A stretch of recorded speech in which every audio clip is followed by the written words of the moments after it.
Living in India, sometimes you forget that you're on the other side of the world. The trees look slightly off, the air feels different, as if someone had replicated what I thought of as Earth before this point, and had nearly gotten it right, but not quite.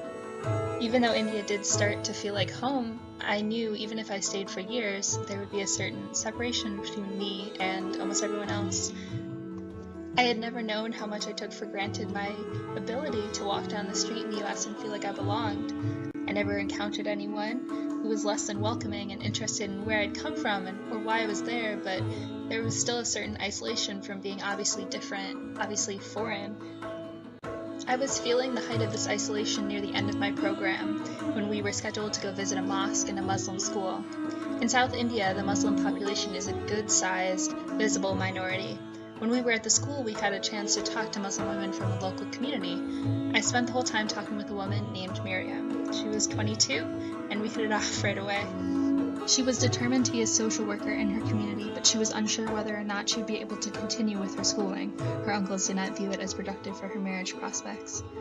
Her cousin had just been removed from school because there was no one to escort her anymore. From what I had seen of India, there were many people that supported women, but many that didn't. And I knew all that she had achieved was much more upstream than anything I had ever experienced. From what I could tell, the only reason Miriam was still in school was through sheer will on her part to be the best in her class and through sheer stubbornness not to leave. She was very proud to be Muslim and was proud to wear her hijab as a marker of her faith, but she did not like the marker of otherness. We realized while talking that we both had experienced this kind of isolating feeling in India. But for me, this was just a semester, a moment in time. I would return home to a place where I felt like I belonged, but this was her country, where she was born. She was no less Indian than the other people I had met, but she felt that separation, and she did not know how to cross the gap.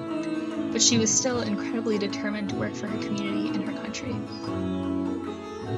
Before going to India, I knew some things intellectually, that I had more opportunity than many women there, and how incredibly lucky I was to get the support from my family and community that I had. I was so impressed with Miriam because she was intelligent, outspoken, but thoughtful and stubborn, in spite of rather than because of many of the things surrounding her. She reminded me of my friends back home and of myself, if I may be so bold. She showed me what her life and other women and minorities in India was like, in a way that I did not fully understand until I talked to her. And of course still fully can't understand because it is not my life. To this day, I remember Miriam with stark clarity for showing me at least a part of her life and for changing the way I look at mine.